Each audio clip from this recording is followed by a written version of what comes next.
ಈ ವಿಜಯ್ ಜೋಸೆಫ್ ಒಬ್ಬ ದಲಿತನೇ ಅಲ್ಲ. ಈ ಜೋಸೆಫ್ ವಿಜಯ್ ಒಬ್ಬ ಮೂಲ ಕ್ರೈಸ್ತನೇ ಅಲ್ಲ. ಹಿಂದೂ ಧರ್ಮದಲ್ಲಿರುವಂತಹ ದಲಿತರನ್ನು ತಮಿಳುನಾಡಿನಲ್ಲಿರುವಂತಹ ರಾಜಕಾರಣಿಗಳು ಅದೆಷ್ಟು ತುಂಬ ಚೆನ್ನಾಗಿ ಬ್ರೈನ್ ವಾಶ್ ಮಾಡಿ ಮೂರ್ಖರನ್ನಾಗಿಸುವಂತಹ ಪ್ರಯತ್ನಗಳನ್ನು ಮಾಡ್ತಾ ಇದ್ದಾರೆ ಅಂತ ಒಮ್ಮೆ ಎಲ್ಲರೂ ಸರಿಯಾಗಿ ತಿಳ್ಕೊಳ್ಳಿ. ಅತ್ತ ಕೆಲವೊಂದಷ್ಟು ಜನರು ತಮಿಳುನಾಡಿನಲ್ಲಿ ಮೊದಲ ದಲಿತ ಮುಖ್ಯಮಂತ್ರಿ ಹೆಂಗೆ ನಾವು ಅಂತ ಸೋಷಿಯಲ್ ಮೀಡಿಯಾದಲ್ಲಿ ಪೋಸ್ಟ್ಗಳನ್ನು ಹಾಕ್ಕೊಂಡು ಬಿಲ್ಡಪ್ಗಳನ್ನು ಕೊಟ್ಕೊಳ್ತಾ ಇದ್ರೆ, ಇತ್ತ ಕೆಲವೊಂದಷ್ಟು ಜನರು ತಮಿಳುನಾಡಿನಲ್ಲಿ ಮೊದಲ ಕ್ರೈಸ್ತ ಮುಖ್ಯಮಂತ್ರಿ ಹೆಂಗೆ ನಾವುಗಳು ಅಂತ ಸೋಷಿಯಲ್ ಮೀಡಿಯಾದಲ್ಲಿ ಬಿಲ್ಡಪ್ ಕೊಟ್ಕೊಂಡು ಪೋಸ್ಟ್ಗಳನ್ನು ಹಾಕ್ಕೊಳ್ತಾ ಇದ್ದಾರೆ. ಈ ವಿಜಯ್ ಜೋಸೆಫ್ ಇದ್ದಾರಲ್ಲ, ಅಥವಾ ಜೋಸೆಫ್ ವಿಜಯ್ ಇದ್ದಾರಲ್ಲ, ಇವರ ತಾಯಿ ಹೆಸರು ಶೋಭಾ ಚಂದ್ರಶೇಖರ್. ಶೋಭಾ ಚಂದ್ರಶೇಖರ್ ಅವರು ಮೂಲತಃ ಆಂಧ್ರ ರೆಡ್ಡಿಗಳು ಅವರು. ಹಾಗೆ ಇವರ ತಂದೆ ಅಂದರೆ ವಿಜಯ್ ಜೋಸೆಫ್ ಅವರ ತಂದೆ, ಅವರ ಹೆಸರು ಚಂದ್ರಶೇಖರ್ ಅವರು ಒಬ್ಬರು ವೆಲ್ಲಾಳರು ಯಾವುದೇ ಕಾರಣಕ್ಕೂ ಪರಿಶಿಷ್ಟ ಪಂಗಡಗಳು ಅಂದರೆ ಪರಿಶಿಷ್ಟ ಜಾತಿಗೆ ಸೇರಿದಂಥವರಲ್ಲ. ಈ ವೆಲ್ಲಾಳರನ್ನು ಅಪ್ಪರ್ ಕ್ಯಾಸ್ಟ್ ಅಂತ ಗುರುತಿಸಲಾಗುತ್ತೆ. ಸಂಶಯ ಇರೋಂಥವ್ರು ಗೂಗಲ್ ಮಾಡಿ ನಿಮ್ಮ ಸಂಶಯವನ್ನು ಕ್ಲಿಯರ್ ಮಾಡ್ಕೊಳ್ಬೋದು. ಇದರಲ್ಲಿ ತುಂಬ ಸಬ್ ಕ್ಯಾಸ್ಟ್ಗಳೆಲ್ಲ ಬರುತ್ತೆ. ಶೈವ ವೆಲ್ಲಾಳರು, ಕೊಂಗ ವೆಲ್ಲಾಳರು, ಈ ರೀತಿಯಾಗೆಲ್ಲ ಬರುತ್ತೆ. ನನಗೆ ಗೊತ್ತಿರೋದು ಒಂದೆರಡು. ಈ ವೆಲ್ಲಾಳರನ್ನು ಯಾವ ರೀತಿಯಾಗಿ ಗುರುತಿಸಲಾಗುತ್ತೆ ಅಂತಂದರೆ ಅಪ್ಪರ್ ಕ್ಯಾಸ್ಟ್ ಅಂತ ಗುರುತಿಸ್ತಾರೆ. ಹಾಗೆ ಭೂಮಿಯ ಒಡೆಯರು ಅಂತ ಗುರುತಿಸ್ತಾರೆ. ಅಂದರೆ 500 ಎಕರೆ 1000 ಎಕರೆ, ನಮ್ಮ ಕಡೆ ಎಲ್ಲ ಮೊದಲೆಲ್ಲ ಹೇಳ್ತಿರಲ್ಲ, ಊರು ಗೌಡ ಕಣೋ, ಅಷ್ಟು ಎಕರೆ ಇದೆ. ಸಿನಿಮಾದಲ್ಲೆಲ್ಲ ನೋಡಿರ್ತೀವಲ್ಲ, ಊರು ಪಟೇಲರು ಕಣಪ್ಪ ಅವರು, ಅಷ್ಟು ಎಕರೆ ಇದೆ, ಇಷ್ಟು ಎಕರೆ ಇದೆ, ಇಲ್ಲಿಂದ ಆ ಮೂಲೆ ತನಕನೂ ಜಮೀನಿದೆ, ಈ ರೀತಿಯಾಗಿ ಗುರುತಿಸ್ತಾರಲ್ಲ ನಮ್ಮ ಕಡೆ ಕರ್ನಾಟಕದಲ್ಲಿ. ಅದೇ ರೀತಿಯಾದಂತಹ ಜಾತಿಗೆ ಸೇರಿರುವಂಥವ್ರು, ದೊಡ್ಡ ವ್ಯಾಪಾರಗಳನ್ನು ನಡೆಸುವಂಥವರು, ದೊಡ್ಡ ಸರ್ಕಾರಿ ಹುದ್ದೆಯಲ್ಲಿ ಇರುವಂಥವರು, ಅಂದರೆ ಯಾವುದು ಪ್ರಭಾವವನ್ನು ಬೀರುವಂತಹ ಸರ್ಕಾರಿ ಹುದ್ದೆಗಳು ಇರುತ್ತಲ್ಲ, ದೊಡ್ಡದಂತಹದ್ದು, ಅಂತಹ ಹುದ್ದೆಯಲ್ಲಿರುವಂಥವ್ರು. ಇವರ ಪ್ರಭಾವ ಹಾಗೆ ಇವರ ಬೇರು ಎಲ್ಲಿ ತನಕ ಹಿಡಿತ ಹೊಂದಿದ್ದಾರೆ ಅಂತಂದರೆ, ತಮಿಳುನಾಡಿನಲ್ಲಿ ಪ್ರಬಲವಾದಂತಹ ಜಾತಿ, ಕೇರಳದಲ್ಲಿ ಇವರ ಹಿಡಿತ ಇದೆ, ಹಾಗೆ ಶ್ರೀಲಂಕಾದಲ್ಲಿ ಇವರ ಹಿಡಿತ ಇದೆ. ಇಂತಹ ವೆಲ್ಲಾಳರ ಜಾತಿಯಲ್ಲಿ ಹುಟ್ಟಿದಂತಹ ಚಂದ್ರಶೇಖರ್ ಅವರು, ಅವ್ರಿಗೇನು ಬೇಜಾರಾಯಿತೋ ಅಥವಾ ಅವರ ಉದ್ದೇಶಕ್ಕೋ ದುರುದ್ದೇಶಕ್ಕೋ ಅಥವಾ ವೈಯಕ್ತಿಕ ಉದ್ದೇಶಗಳನ್ನು ಈಡೇರಿಸ್ಕೊಳ್ಳೋದಕ್ಕೋ ಅಥವಾ ಬೇರೆ ಕಾರಣಗಳಿಂದಲೋ ಏನೋ ಗೊತ್ತಿಲ್ಲ, ಬೇಜಾರು ಮಾಡ್ಕೊಂಬಿಟ್ಟು ಪಾಪ ಹಿಂದೂ ಧರ್ಮವನ್ನು ತೊರೆದು ಕ್ರೈಸ್ತ ಮತಕ್ಕೆ ಮತಾಂತರವಾಗಿಬಿಡ್ತಾರೆ. ಇವಾಗ ಚಂದ್ರಶೇಖರ್ ಅವರು ಹಿಂದೂ ಧರ್ಮವನ್ನು ತೊರೆದು ಕ್ರೈಸ್ತ ಮತಕ್ಕೆ ಮತಾಂತರವಾಗಿರುವಂತಹ ಒಬ್ಬರು ವ್ಯಕ್ತಿ. ಶೋಭಾ ಚಂದ್ರಶೇಖರ್ ಅವರು ಹಿಂದೂ ಮತಾಂತರವಾಗಿರುವಂತಹ ಕ್ರೈಸ್ತ. ಇವರಿಬ್ಬರಿಗೆ ಜನಿಸಿರುವಂತಹದ್ದು ಇದೇ ವಿಜಯ್ ಜೋಸೆಫ್ ಅಥವಾ ಜೋಸೆಫ್ ವಿಜಯ್. ಈಗ ವಿಜಯ್ ಜೋಸೆಫ್ ಅವರನ್ನ ತಾವು ಯಾವ ಜಾತಿಗೆ ಸೇರಿಸ್ಕೊಳ್ತೀರಾ, ಯಾವ ಮತಕ್ಕೆ ಸೇರಿಸ್ಕೊಳ್ತೀರಾ, ಅಥವಾ ಹಿಂದೂ ಧರ್ಮಕ್ಕೆ ಸೇರಿಸ್ಕೊಳ್ತೀರಾ, ನನಗಂತೂ ಗೊತ್ತಿಲ್ಲ. ಅದನ್ನು ನೀವೇನೇ ನಿರ್ಧಾರವನ್ನು ಮಾಡ್ಕೊಳ್ಳಿ. ಇಂತಹ ಪ್ರಶ್ನೆಯನ್ನು ನನಗೇನಾದ್ರೂ ಯಾರಾದ್ರೂ ಪ್ರಶ್ನೆಯನ್ನು ಮಾಡಿದ್ರೆ ನಾನು ಒಂದೇ ಉತ್ತರವನ್ನು ನೇರವಾಗಿ ಕೊಡ್ತೀನಿ. ಹಿಂದೂ ಧರ್ಮ ಹಾಗೆ ಕ್ರೈಸ್ತ ಮತ ಎರಡೂ ಮಿಶ್ರಣವಾಗಿರುವಂತಹ ಕನ್ವರ್ಟೆಡ್ ಕ್ರೈಸ್ತ ಅಂತ ನಾನು ನೇರವಾಗಿಯೇ ಹೇಳ್ತೀನಿ. ಏನು ಹೇಳಿ, ಮತಾಂತರವಾಗಿರುವಂಥ ಮತಾಂತರಿಕ್ ಜೋಸೆಫ್ ವಿಜಯ್ ಅಥವಾ ವಿಜಯ್ ಜೋಸೆಫ್ ಅಂತ ನಾನು ಯಾವುದೇ ರೀತಿಯಾಗಿ ಯಾರಿಗೂ ತಲೆ ಕೆಡಿಸ್ಕೊಂಡು ನೇರವಾಗಿ ಹೇಳ್ತೀನಿ. ನೋಡಿ, ನಮಗೆ ವಿಜಯ್ ಜೋಸೆಫ್ ಮೇಲೆ ಅಥವಾ ಜೋಸೆಫ್ ವಿಜಯ್ ಮೇಲೆ ಯಾವುದೇ ರೀತಿಯಾಗಿ ವೈಯಕ್ತಿಕವಾಗಿ ದ್ವೇಷ ಇಲ್ಲ, ಬೇಜಾರಿಲ್ಲ. ನಾವು ಯಾಕೆ ಬೇಜಾರು ಮಾಡ್ಕೊಳ್ಳೋಣ? ನಾವು ಸಹ ಈತ ನಟಿಸಿರುವಂಥ ಸಿನಿಮಾಗಳನ್ನು ತುಂಬ ನೋಡಿದ್ದೀವಿ. ನಮಗೆ ಭಯ ಆಗ್ತಾ ಇರೋದು, ಹಾಗೆ ನಾವು ಯೋಚನೆಯನ್ನು ಮಾಡ್ತಾ ಇರೋದು, ನಾವು ಮುಂದಾಲೋಚನೆಯನ್ನು ಮಾಡ್ತಾ ಇರೋದು, ಈತನ ತಂದೆ ಮತಾಂತರವಾಗಿರುವಂತಹ ಮತ ಇದೆಯಲ್ಲ, ಆ ಮತದ ಬಗ್ಗೆ ಒಂದು ಸ್ವಲ್ಪ ಯೋಚನೆಯನ್ನು ಮಾಡ್ತಾ ಇದ್ದೀವಿ. ಯಾಕೆ ಗೊತ್ತಾ? ಒಬ್ಬ ಹಿಂದೂ ತನ್ನ ಮೂಲ ಧರ್ಮವನ್ನು ತೊರೆದು ಮತ್ತೊಂದು ಮತಕ್ಕೆ ಮತಾಂತರವಾದ ನಂತರ ಮತಾಂತರವಾದಂತಹ ಮತದಲ್ಲಿ ನಿಂತು ತನ್ನ ಮೂಲ ಧರ್ಮವಾಗಿರುವಂತಹ ಹಿಂದೂ ಧರ್ಮದ ವಿರುದ್ಧವಾಗಿ ಯಾವ ರೀತಿಯಾಗಿ ತೊಂದರೆಗಳನ್ನು ನೀಡ್ತಾನೆ, ಯಾವ ರೀತಿಯಾಗಿ ದ್ವೇಷವನ್ನು ಕಾರ್ತಾನೆ, ತನ್ನ ಮೂಲ ಧರ್ಮವನ್ನೇ ನಾಶ ಮಾಡೋದಕ್ಕೆ ಯಾವ ರೀತಿಯಾಗೆಲ್ಲ ಕೆಲಸಗಳನ್ನು ಮಾಡ್ತಾನೆ ಅನ್ನೋದಕ್ಕೆ ತುಂಬ ಉದಾಹರಣೆಗಳು ನಮ್ಮಲ್ಲೇ ಇದ್ದಾವೆ. ನಿಮಗೆಲ್ಲ ಸುಮ್ಮನೆ ಒಂದೇ ಒಂದು ಉದಾಹರಣೆಯನ್ನು ಕೊಡ್ತೀನಿ. ಈ ಮತಾಂತರಿ ಜಗನ್ಮೋಹನ್ ರೆಡ್ಡಿ ಗೊತ್ತಿರಬೇಕು ನಿಮಗೆಲ್ಲ. ಅವನ ತಂದೆ ಏನೇನು ಕೆಲಸಗಳನ್ನು ಮಾಡಿದ್ದ. ಈತ ಒಂದು ಉನ್ನತ ಹುದ್ದೆಗೆ ಬಂದಾಗ, ಅಂದರೆ ಮುಖ್ಯಮಂತ್ರಿಯಾದ ನಂತರ ಆಂಧ್ರ ಪ್ರದೇಶದ ತುಂಬ ಯಾವ ರೀತಿಯಾಗೆಲ್ಲ ಬದಲಾವಣೆಗಳನ್ನು ತಂದ, ಆಂಧ್ರ ಜನತೆಗೆ ಯಾವ ರೀತಿಯಾಗೆಲ್ಲ ಬ್ರೈನ್ ವಾಶ್ ಮಾಡ್ತಾ ಇದ್ದ. ನಾವು ಪೂಜಿಸುವಂಥ ನನ್ನ ತಿಮ್ಮಪ್ಪನ ತಿರುಪತಿ ಬೆಟ್ಟದ ಮೇಲೆ ಏನೆಲ್ಲ ಕೆಲಸಗಳನ್ನು ಮಾಡಿದ್ದ, ಅಲ್ಲಿ ಎಂತೆಂಥ ಅಧಿಕಾರಿಗಳನ್ನ ತಂದು ಕೂರಿಸಿದ್ದ. ನಿಮಗೆಲ್ಲ ಇದನ್ನು ನಾನೇನು ಹೇಳಬೇಕಾಗಿಲ್ಲ. ತಿರುಪತಿಯನ್ನೇ ಏನು ಅದನ್ನೊಂದು ಮಿಷನರಿ ಮಾಡೋದು ಕೊಟ್ಟೋಗ್ಬಿಟ್ಟಿದ್ದ.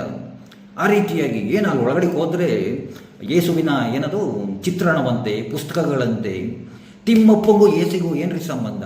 ನನಗೆ ಎಷ್ಟೋ ಸಲ ಗಲಾಟೆಗಳೆಲ್ಲ ಆಗ್ಬಿಟ್ಟಿದ್ದಾವೆ. ಏನು ಮಾಡೋದು, ಅವ್ರದ್ದೇ ಗೌರ್ಮೆಂಟ್ ಇತ್ತು, ಬಸ್ಗಳ ಮೇಲೆ ಈ ರೀತಿಯಾಗೆಲ್ಲ ಮಾಡಿದ್ನಲ್ಲ. ನಮಗೆ ಈ ಮತಾಂತರವಾಗಿರುವಂತಹ, ಅಂದರೆ ತಂದೆ ಮತಾಂತರವಾಗಿರುವಂತಹ ಆ ಜಗನ್ಮೋಹನ್ ರೆಡ್ಡಿಯವರ ತಂದೆನೂ ಅದೇ ಗೋಳೆ ಬಿಡಿ. ಈತ ವಿಜಯ್ ಜೋಸೆಫ್, ಈತ ಮುಂದೊಂದು ದಿನ ಎಲ್ಲಿ ಹಿಂದೂ ಧರ್ಮದ ವಿರುದ್ಧವಾಗಿ ತಿರುಗಿ ಬಿದ್ದುಬಿಡ್ತಾನಂತ. ಈಗಲೇ ಕೆಲವೊಂದು ಕಡೆ ತಿರುಗಿ ಬಿದ್ದಿರ್ತಾರೆ ಬಿಡಿ.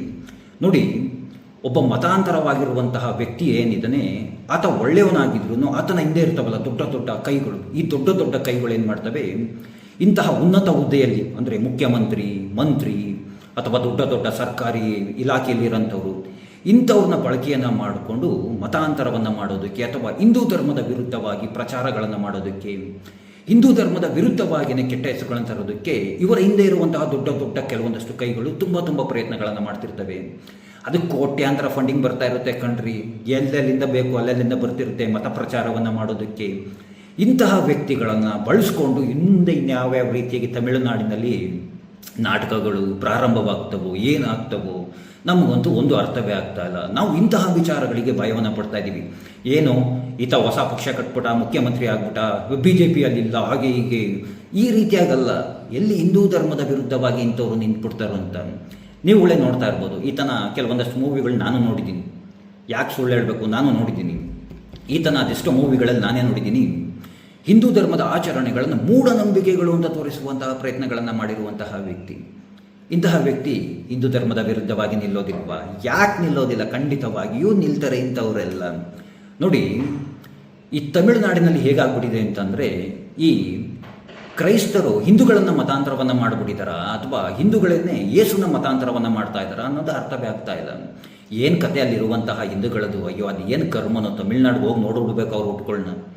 ನಾವು ಶಿವಲಿಂಗಕ್ಕೆ ಹಾಲೆರಿಯೋದಿಲ್ವ, ಆ ರೀತಿಯಾಗಿ ಯೇಸುವಿನ ಶಿಲುಬೆಗೆ ಹಾಲೆರಿತಾರೆ, ಅದಕ್ಕೆ ಹೂವಿನ ಹಾರ ಹಾಕ್ತಾರೆ, ಅದಕ್ಕೆ ಪೂಜೆಯನ್ನು ಮಾಡ್ತಾರೆ, ತೆಂಗಿನಕಾಯಿ ಹೊಡಿತಾರೆ.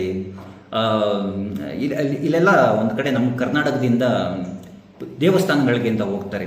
ಈ ದೇವಸ್ಥಾನಗಳಿಗೆ ಹೋದಾಗ ಯಾವ ರೀತಿಯಾಗಿ ಆಚರಣೆಗಳನ್ನು ಮಾಡ್ತಾರೆ ಎಲ್ಲ ಯಥಾವತ್ತಾಗಿ ಅದೇ ರೀತಿಯಾಗಿ. ಏನು ರಥಯಾತ್ರೆ ಅಂತೆ, ಹೋಮ ಅಂತೆ, ಹವನ ಅಂತೆ, ಅದಕ್ಕೆ ಪೊಂಗಲ್ ಮಾಡೋದೇನಂತೆ. ಅಯ್ಯೋ, ನಮಗೆ ನೋಡ್ತಾ ಇದ್ರೆ ಅದನ್ನೆಲ್ಲ ಇವ್ರ ಮತಾಂತರ ಆಗಿರೋ ಇದು ಅಥವಾ ಅವರೇ ಇವರು ಮತಾಂತರ ಮಾಡ್ತಾ ಇದ್ರು, ಒಂದು ಅರ್ಥ ಆಗೋದಿಲ್ಲ. ತಾಯಿ ಅಮ್ಮ ಅಂತ ಅಂದ್ಬಿಟ್ಟು ನಾವು ಅಮ್ಮನನ್ನು ಪೂಜೆಯನ್ನು ಮಾಡಿದ್ರೆ, ದೇವಿಯನ್ನು ಆರಾಧನೆಯನ್ನು ಮಾಡಿದ್ರೆ, ಅವ್ರ ಮೇರೆಯನ್ನು ತಾಯಿ ಅಮ್ಮ ಅಂತ ಪೂಜೆಯನ್ನು ಮಾಡ್ತಾರೆ.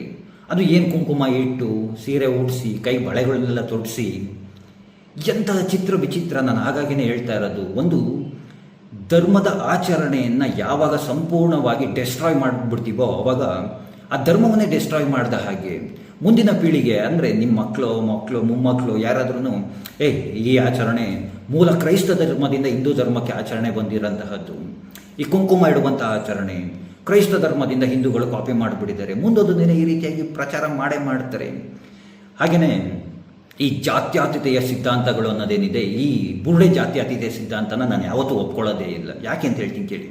ಇದೇ ಜೋಸೆಫ್ ವಿಜಯ್ ಚುನಾವಣೆಗೆ ಮುನ್ನ ಅಂಬೇಡ್ಕರ್ ಫೋಟೋ ಇಟ್ಕೊಂಡು ಎಲ್ಲ ಕಡೆ ಓಡಾಡ್ತಾ ಇದ್ರು. ದಲಿತರು ಇದನ್ನು ಸರಿಯಾಗಿ ಅರ್ಥವನ್ನು ಮಾಡ್ಕೊಳ್ಬೇಕು, ದಯಮಾಡಿ ಕೈ ಮುಗಿದು ಕೇಳ್ಕೊಳ್ತೀನಿ, ಹೇಗೆ ಬ್ರೈನ್ ವಾಶ್ ಮಾಡ್ತಾರೆ ನಿಮ್ಮನ್ನು ಅಂತ. ಅಂಬೇಡ್ಕರ್ ಅವರ ಫೋಟೋ ಇಟ್ಕೊಂಡು ಊರು ತುಂಬ ಓಡಾಡಿದಂತಹ ಮನುಷ್ಯ ಚುನಾವಣೆಯಲ್ಲಿ ಗೆದ್ದ ನಂತರ ದೇವ ಫೋಟೋ ಹಿಡ್ಕೊಂಡು ಏಸಪ್ಪ ನಿನ್ನ ನಾಮದಲ್ಲಿ ಅದ್ಭುತವೂ ನಡೆಯುತ್ತೆ. ಏನೋ ಅಪ್ಪ, ನಾವುಗಳಂತೂ ತಿಳಿಸುವಷ್ಟು ಕೆಲಸಗಳನ್ನು ಮಾಡ್ತಾ ಇದ್ದೀವಿ, ನಮ್ಮ ಜನ ಅರ್ಥವನ್ನು ಸರಿಯಾಗಿ ಮಾಡ್ಕೊಳ್ತಾ ಇಲ್ಲ. ಮುಂದೊಂದು ದಿನ ಇವಾಗ ನೋಡಿ ಕೇರಳದಲ್ಲಿ ಕಾಂಗ್ರೆಸ್ನವ್ರನ್ನ ನೀವು ಬನ್ನಿ ನಮ್ಮ ಹತ್ರಕ್ಕೆ ಬನ್ನಿ, ನಿಮಗೆ ಜಾಗ ಇಲ್ಲ, ಹೋಗ್ತಾ ಇರಬೇಕು ಅಂತ ಇವತ್ತು ಕಾಂಗ್ರೆಸ್ ವಿರುದ್ಧವಾಗಿ ನಿಂತಿದ್ದಾರೆ. ಮುಂದೊಂದು ದಿನ ಏನೋ ನಿಮ್ಮ ಫ್ಯೂಚರ್ ನಿಮ್ಮಿಷ್ಟ, ನಿಮ್ಮಂಥವ್ರಿಗೆ ಅರ್ಥ ಮಾಡಿಸೋದು ನಮ್ಮ ಕೈಲಿ ತುಂಬ ಕಷ್ಟ. ಯಾಕಂದರೆ ಎಲ್ಲ ಮತಾಂತರ ಆಗಿರೋಂಥವ್ರೆ ಸೋಷಿಯಲ್ ಮೀಡಿಯಾದಲ್ಲೇ ನಮ್ಗಳ ವಿರುದ್ಧವಾಗಿ ತಿರುಗಿಬೀಳೋದು. ಚಂದ್ರಶೇಖರ್ ಅಂತ ಇಟ್ಕೊಂಡಿರ್ತಾನೆ, ಕೃಷ್ಣ ವಿಷ್ಣು ಅಂತ ಇಟ್ಕೊಂಡಿರ್ತಾನೆ. ಕಳ್ಳನ ಮಕ್ಕಳು ಅದರೊಳಗಡೆ ಹೋಗಿ ನೋಡಿದ್ರೆ ಫೋಟೋ ಇಟ್ಕೊಂಡ್ಬಿಟ್ಟಿರ್ತಾರೆ, ಶಿಲ್ಪೆಗಳನ್ನ ಇಟ್ಕೊಂಡ್ಬಿಟ್ಟಿರ್ತಾರೆ. ಕೊನೆಗೆ ಬಂದ್ಬಿಟ್ಟು ನಮಗೆ ಬುದ್ಧವಾದಗಳನ್ನು ಹೇಳ್ತಿರ್ತಾರೆ. ಅಯೋಗ್ಯರುಗಳು, ಸ್ವಲ್ಪ ಅರ್ಥವನ್ನು ಮಾಡ್ಕೊಳ್ಳಿ. ಯಾಕೆ ನಾವು ವಿರೋಧವನ್ನು ಮಾಡ್ತೀವಿ? ಪ್ರಪಂಚದಾದ್ಯಂತ ಏನು ನಡೀತಾ ಇದೆ, ಹಿಂದೂ ಧರ್ಮದ ವಿರುದ್ಧವಾಗಿ ಹೇಗೆಲ್ಲ ಮಸಲತ್ತುಗಳನ್ನು ಮಾಡ್ತಾ ಇದ್ದಾರೆ. ನಿಮ್ಮ ಮನೆಯಲ್ಲಿರುವಂತಹ ಹೆಣ್ಣು ಮಕ್ಕಳಿಗೆ ಇವನ್ನೆಲ್ಲ ಸರಿಯಾಗಿ ತಿಳಿಸ್ಕೊಡಿ ಅಂತ ಹೇಳ್ತಾ, ಆ ಕೃಷ್ಣ ಎಲ್ಲರಿಗೂ ಒಳ್ಳೆಯದನ್ನು ಮಾಡಲಿ. ಎಲ್ರಿಗೂ ಧನ್ಯವಾದಗಳು. ಜೈ ಶ್ರೀ ಕೃಷ್ಣ.